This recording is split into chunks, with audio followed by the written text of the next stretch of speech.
regardez. Depuis plusieurs semaines, nous avons eu l'occasion de raconter plusieurs fêtes. Oui, Pâques, la semaine dernière, l'Ascension. Oui, en effet, et aujourd'hui nous sommes... Le dimanche de Pentecôte. Très bien. Est-ce que quelqu'un peut me dire ce que nous fêtons? C'est l'histoire des disciples qui ont du feu sur la tête. Oui, mais que représentait ce feu? Le Saint-Esprit. La Pentecôte était la deuxième fête la plus importante de l'année juive. Il s'agissait de la fête des moissons, au cours de laquelle on offrait à Dieu les premières récoltes. Dans le Nouveau Testament, dans Acte 2, la Pentecôte prend un tout autre sens.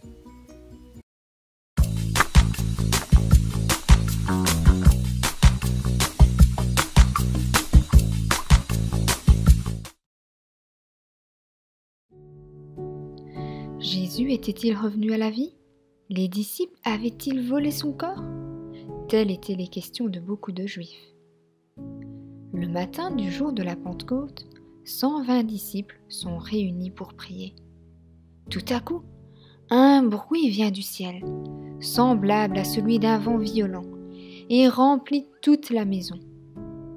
Des langues pareilles à des flammes se posent sur chacun d'eux.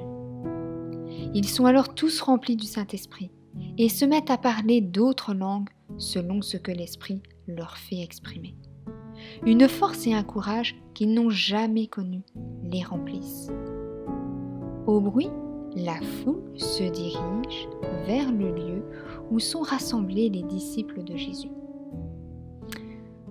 Voyons si ce que disent les gens est vrai et ce que signifie tout ce bruit.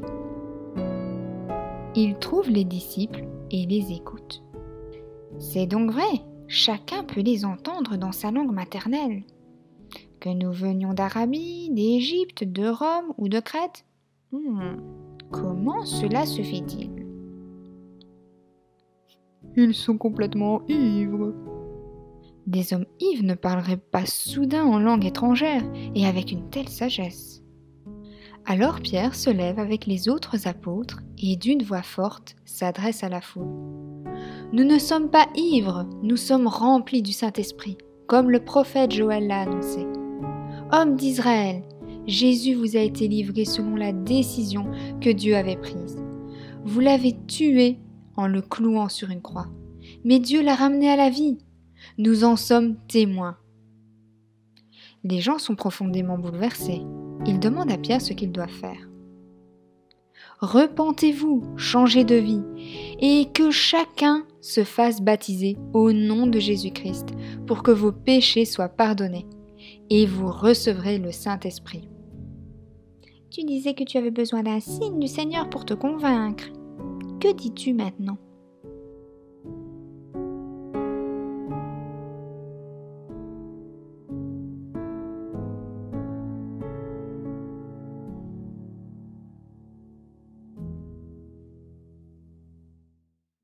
Alors les enfants, la Pentecôte dans les actes nous raconte quoi? J'avais raison, des flammes de feu au-dessus de leur tête. Oui, mais du feu qui ne brûle pas.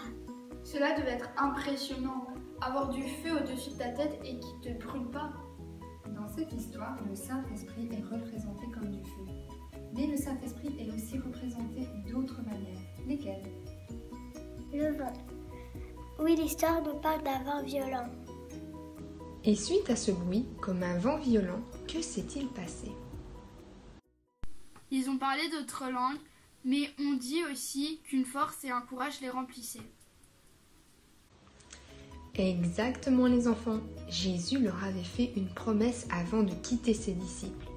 Cela se trouve dans Acte 1:8. Peux-tu le lire, Célia? Mais vous recevrez une puissance lorsque le Saint-Esprit viendra sur vous, et vous serez mes témoins à Jérusalem, dans toute la Judée, dans la Samarie, jusqu'aux extrémités de la terre. Ce que Jésus avait promis, ces paroles se sont accomplies. Oui, Célia. Et pas seulement à la Pentecôte, toutes les promesses que Jésus a faites et qui se trouvent dans la Bible, il les accomplit ou les accomplira. Ce n'est pas comme nous. C'est vrai, Malia, j'ai déjà fait des promesses sans les tenir. Justement les enfants, le Saint-Esprit peut faire la différence dans votre vie. Mais continuons notre histoire. Comment la foule a réagi en entendant ce bruit? Toutes ces langues différentes qui parlent en même temps. Vous imaginez 120 personnes qui parlaient d'autres langues en même temps? Le grand qui parle le français ou le chinois? Je ne sais pas, mais il est dit que chacun put les entendre dans sa langue maternelle. La foule pensait même qu'ils étaient ivres. Si on veut résumer cette histoire, que dirions-nous en premier? Les disciples, ils étaient 120. Ils ont attendu la promesse de Jésus de Actes 1:8. Deuxièmement, ils ont reçu le Saint-Esprit manifesté par des langues de feu.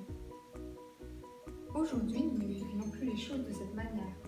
Alors, troisièmement, Ils ont parlé d'autres langues. Ils ont été remplis de force et de courage.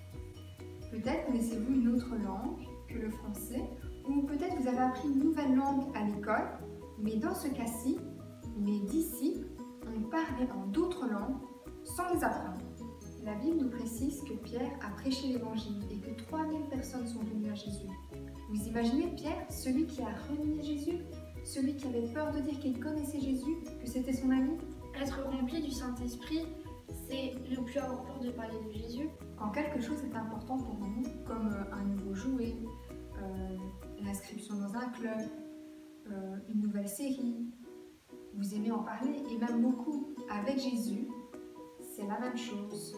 On aime en parler parce qu'il est important et le Saint-Esprit veut nous rendre capables de parler de Jésus comme Pierre a pu le faire. On pourrait recevoir le Saint-Esprit. On pourrait parler d'autres langues. Oui, la Bible dit ceci. Dieu dit, dans les derniers jours, je donnerai mon esprit à tous. Vos fils et vos filles parleront de ma part. Je ferai voir des choses nouvelles à vos jeunes gens. J'enverrai des rêves à vos vieillards. Oui, en ces jours-là, je donnerai mon esprit à mes serviteurs et à mes servantes, et ils parleront de ma part. Alors oui, Mélia, tu peux recevoir le Saint-Esprit si tu as donné ta vie à Jésus. Et oui, Elena, tu peux parler en d'autres langues, comme Jésus l'a promis. C'est donc important de le rechercher.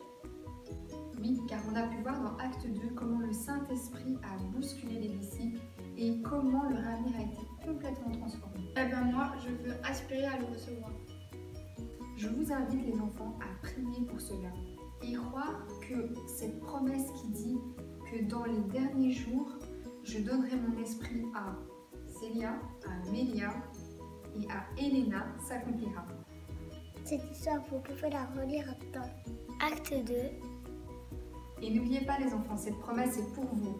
Je vous embrasse bien fort et on embrasse aussi tout particulièrement Lola qui n'était pas avec nous ce matin. On se retrouve Dimanche prochain. Bonjour les enfants. Bonjour Émilie. Bonjour Alpi. Bonjour à vous tous qui nous regardez. Depuis plusieurs semaines, nous avons eu l'occasion de raconter plusieurs fêtes.